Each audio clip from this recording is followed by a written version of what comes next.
The truth is, dogs actually function very similar to us. They do what works.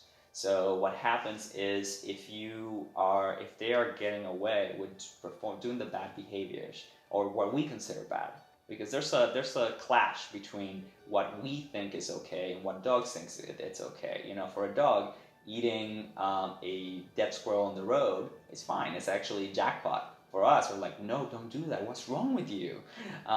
Digging is the same thing. So there's a lot of behaviors that we don't accept, but it's acceptable in dogs. And when we bring them in, we have to start changing those behaviors. And while you can strengthen good behaviors by rewarding them and loving and giving cookies for good behaviors, you can't get rid of bad behaviors if you don't correct those behaviors, if you don't practice the good things. So if you are only showing them half of the information, because corrections and rewards should be seen as information to your dog.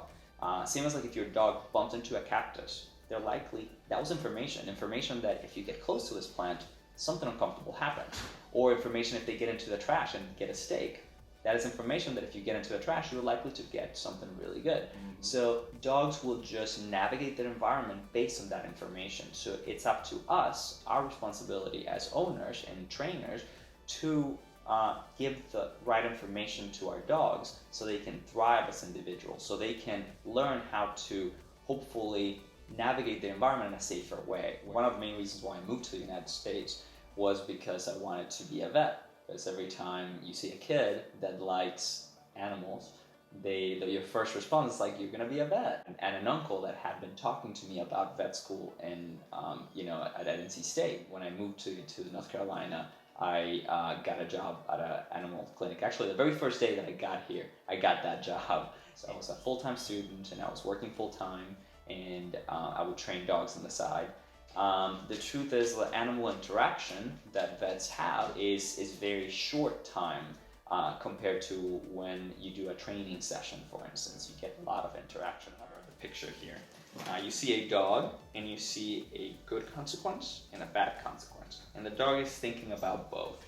So a proactive dog is the opposite of a reactive dog. A reactive dog is a dog that you have to show them the treat for them to sit. Show them, shake the bag so they can come when called.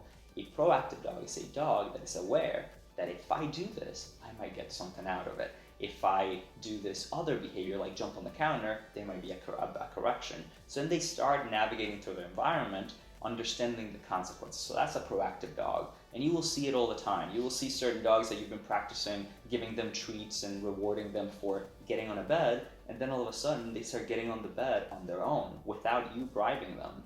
And then that's when you start kind of getting like, oh, I'm getting in their head. They're understanding that. So that is a proactive dog.